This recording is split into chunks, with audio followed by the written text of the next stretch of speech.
이 재산에 대해서는 공제되는 부분이 있으니까 소득 인정액이 그 재산의 공제 범위에 넘어가지 않도록만 설계를 하고 직접 아이의 통장으로 월 지급하는 형태가 아니라 기관으로 대납하는 형식으로 해야지 기초생활수급을 유지할 수 있지 않을까라는 생각을 하고요. 그 뒤로는 이제 저희 아이처럼 또는 또 몇 분의 어머니들은 그래요. 우리 아이 기초생활수급 안 할래 라고 아예 생각을 하시는 분은 뒷장으로 넘기면 장애인이 이제 가질 수 있는 세제 혜택들이 있거든요. 그것들을 다 통틀어서 이제 최적화시키는 거예요.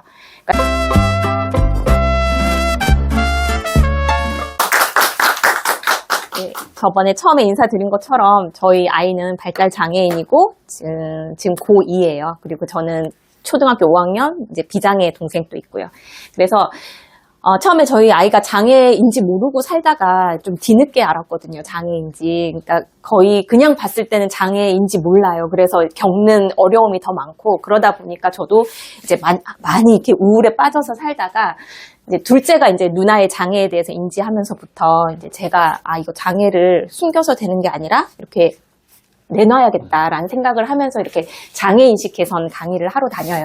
그러니까 학생들한테. 그리고 우리 아이가 커서 어떻게 될지의 모습에 대해서 이제 성인 장애인들을 만나기 위해서 보호작업장이나 이런 데 가서 일을 하고 지금은 후견인까지 제가 하고 있어요. 그래야 저희 아이가 제가 죽었을 때 누구의 도움을 어떻게 받고 이렇게 알 거라는 생각 때문에 이렇게 진행을 했고 그리고 이제는 우리 아이가 나중에 살 때 내가 어떻게 현금 흐름을 만들어줘야 되겠다. 이것 때문에 이제 미래 설계까지 하게 됐습니다. 그래서 여러분들이 장애 가족을 만나실 때, 약간의 제가 도움이 될 수도 있을 거라는 생각을 합니다. 이제 같은 고등학생이고 어떻게 미래를 준비하는지에 대한 공감대가 있을 거라고 생각하기 때문에 그래서 저를 활용하셔도 될 것 같고요. 그럼 공적 지원금하고 우리가 신탁으로 얘기하는 부분이랑 이제 딜레마에 빠지게 돼요. 그래서 제가 여러 장애 엄마들을 만나봤을 때 두 부류로 나눠지는 것 같아요. 우리 아이 기초생활수급자 만들어야 돼 라는 분이 계시고 그런 건 우리 애에 해당이 안 될 것 같고 우리가 만들어줘야 될 것 같다라는 걸로 나눠지는 것 같아요. 그래서 그러면 우리가 장애 아이가 받을 수 있는 공적 지원금이 뭐가 있냐면 크게 장애인 연금이 있어요. 그리고 그 조건에 있어서 소득 인정액이라는 게 들어가고요. 기초생활보장제도라고 해서 이제 기초생활수급자죠. 생계급여, 의료급여, 주거급여, 교육급여 등이 지원이 돼요. 근데 이 금액이 얼마냐를 봤을 때 얘가 43만 원 정도예요. 올해 기준으로. 그 다음 생계급여는 최대 82만 원 정도예요. 그리고 의료급여는 1종이나 2종이냐에 따라서 의료비를 면제받는 거고요. 주거급여는 이 아이가 나가서 살 때 월세나 뭐 집수리비가 필요할 때 최대 37만 원 정도까지 지원이 되는 거예요. 근데 여기서 가장 기준되는 말이 소득 인정액이라는 건데 소득 인정액이 각각 급여마다 기준선이 달라요. 그러니까 얘는 뭐 70%, 얘는 뭐 32%, 얘는 40%, 뭐 48% 이렇게 해서 기준이 다 달라요. 근데 가장 중요한 건 그럼 소득 인정액을 얼마로 맞춰야 되냐는 거죠.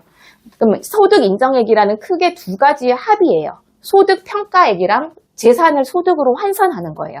그럼 소득 평가액이 뭐냐? 실제 아이가 근로를 해서 돈을 벌 수가 있죠. 근데 이거는 일정 금액을 공제해줘요. 그러니까 100만 원을 벌면 100만 원을 다 소득으로 잡는 게 아니라 뭐 95만 원 면제해주고 그중에 30%는 또 떼주고 뭐 이렇게 공제 금액이 있고 우리가 이제 발생할 수 있는 그런 신탁이나 그런 거에 나오는 소득이 100%로 잡혀요.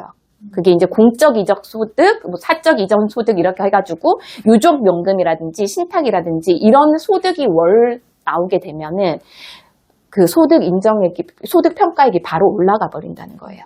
그 다음에 재산의 환산 소득액은 이것도 지역별로, 도시별로 공제 금액이 있기는 해요. 서울 기준으로 뭐 약 1억 조금 넘는 금액인데 부동산, 금융재산 이렇게 재산들이 여러 종류가 있잖아요. 그거별로 환산하는 환산율이 또 달라요. 그렇기 때문에 우리가 신탁으로 어떤 금액을 만들어 놨다고 했을 때 얘도 잡히고 얘도 잡히는 경우는 좀 고민을 해봐야 된다는 생각을 해봤어요. 그래서 이 탈락 기준선에 넘어가면 아까 말씀드린 급여 중에 받을 수 있는 게 있고 또 못 받는 게 있고 이렇게 좀 저울질이 되는 거죠. 그래서 실제로 아이는 그 일을 하지 않는데 부모가 3억이라는 예를 들어 주택을 어느 날 갑자기 상속을 했어. 그러면 여기에 반영이 되는 거고 주택에 대해서 뭐 또 몇 월 단위로 환산을 해버리거든요. 그러면 이제 수급권이 박탈되는 그런 사례가 발생을 하는 거예요.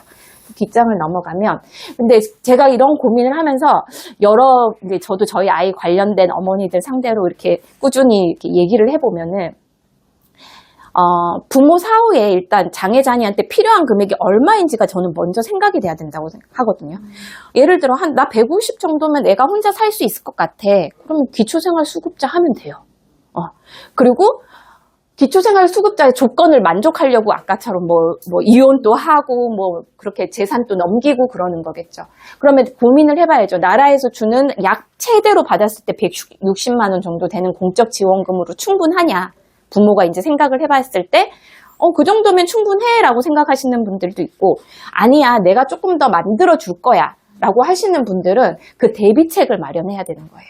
그래서 제가 고민의 부분 이거고 그래서 부모는 저도 저 역시도 마찬가지로 복잡한 거 생각하기 싫어서 내가 살던 집 재산 그냥 애한테 남기고 가면 되겠지라고 생각했던 적이 있지만 그리고 저는 저희 애가 그 수급자 대상이 될 수가 없거든요. 그 장애인 연금도 못 받고 그렇기 때문에 저는 아예 이제 이 부분은 제외하고 제가 해줄 수 있는 최대한을 해줄 거라고 생각을 하지만 이제 조금 가정 상황에 따라서 상속되는 게 있고 증여되는 게 있어서 아이가 수급이 탈락될 수 있다라는 것 때문에 우리는 생전에 이제 상속이든 증여든 신탁이든 다 마련을 해놔야 되는 거죠. 그럼 우리가 말하는 이제 보험금 청구권이 지난번에도 이렇게 명확하게 결론이 안 났는데 그걸 소득으로 간주할 거냐, 재산으로 볼 거냐, 아니면 이 두 가지로 다 볼 거냐가 이제 핵심 포인트인 것 같아요.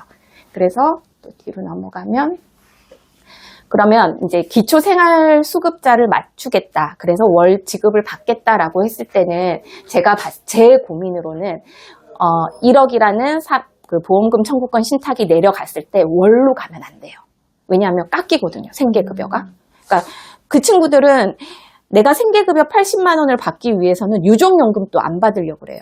왜? 깎이니까. 똑같이 깎이고 어차피 들어오는 돈은 똑같으니까. 그러면 얘를 내가 월 20, 30씩 주면 별 소득이 없는 거예요. 들어오는 건 똑같게 되니까. 그래서 제가 생각하는 거는 이 재산에 대해서는 공제되는 부분이 있으니까 소득 인정액이 그 재산의 공제 범위에 넘어가지 않도록만 설계를 하고 직접 아이의 통장으로 월 지급하는 형태가 아니라 기관으로 대납하는 형식으로 해야지 기초생활수급을 유지할 수 있지 않을까라는 생각을 하고요.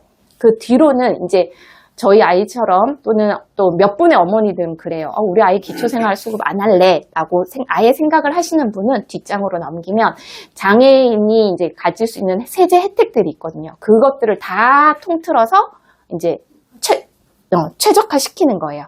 그러니까 장애인 특별부양 신탁으로 증여세 5억 면제시키고 보험금 청구권 신탁으로 뭐 대납 구조를 만들고 그다음 장애인 수익자 연금보험이 있어요. 그래서 이 보험까지 그리고 내가 주택까지 마련해주면 아이는 살면서 엄마가 마련해준 그 월 현금을 받으면서 살 수 있을 거라는 이제 가장 최적으로 생각하는 부분입니다. 이걸 제가 하려고도 하는 부분이고요. 그리고 여기 이게 안 넘어가겠네요. 그 신탁 관련 기사를 보면 여기 이게 이사님 그 자료거든요. 처음에 이제 그 보험금 청구권 신탁이랑 뭐 자폐인 사랑이표랑 이렇게 협약을 해서 나왔다라고 하고 그 뒤에 이제 또 나오는 이야기들을 보면 다들 은행이나 이제 법무법인이나 이런 데서 많이 관심을 가지시는 것 같아요. 그래서 최근에 나온 게 하나은행이랑 자폐인 사랑협회랑 조인을 하고 또 하나은행이랑 후견인 때문에 또 법무법인하고 또 조인을 한 그런 기사들이 막 나오더라고요. 그래서 제가 이런 것들을 보면서 엄마들이 어떻게 생각을 할까? 저는 실제로 엄마들하고 대화를 할 수 있으니까 질문이 있으시면. 자, 질문. 여기 하나 질문을 할게요. 네. 여기에서 보게 되게 되면 이거 참 좋은 아이디어인데 시설 의료비 대납 이쪽으로 다 빼자라고 하는 거잖아요. 그렇죠? 네. 그럼 결과적인 게 이게 통장이 안 찍히니까. 네. 그죠? 통장이 안 찍히니까. 재산으로는 잡히지만 재산으로는 잡히죠. 그러니까 그렇죠. 신탁으로 그렇지만 네. 공제 범위 안에 들어가면. 그렇죠. 그러니까 통장 어차피 현장에서 통장 검사하니까 통장에서 안 찍히고 절로 가는 거니까 괜찮은데 우리 애는 결국은 케어가 되는 거니까 좀 좋은 아이디어 같아요. 그렇죠? 좀 괜찮죠, 선생님. 뭐 쓸거 문제로 되는 거 그러면 없잖아요. 예를 들어서 시설이나 이런 것도 있지만 식사 같은 거 하는데도 어떻게 보면 얘한테 걸쳐서 안 가고 꾸준히 밥을 먹을 수 있는 데가 있으면 거기다가 돈을 내서 이렇게 받을 수 그렇죠. 있지 예를 않을까? 들면은 저는 또 그것도 생각할 수 있을 것 같아요. 바우처 형태로 그러니까. 카드를 만들어 주는 거예요. 그럼 얘가 생활비처럼 쓸 수 있잖아요. 근데 그게 이제 신탁사에서 그 수탁사에서 이제 협의가 돼야 되겠죠. 아니, 그거는 가능해요. 그거는, 시키는 게 아니고 예, 그거는 가능해요. 만들 수 있어요. 그거는 바우처 해서, 그거는 머릿속에 있어요. 그거는 방부처라고 하면 만들 수가 있다. 오케이. 또 아이디어 좋다. 저는 좋은 아이디어인 것 같아요. 오케이. 또 다른 질문들, 다른 분 또 질문 없으시고? 잘해주셔. 오케이. 자, 아무튼 수고해 주신 우리 선생님한테 초콜릿 인사하고 박수 한번 받고 가세요. 자, 네. 오케이.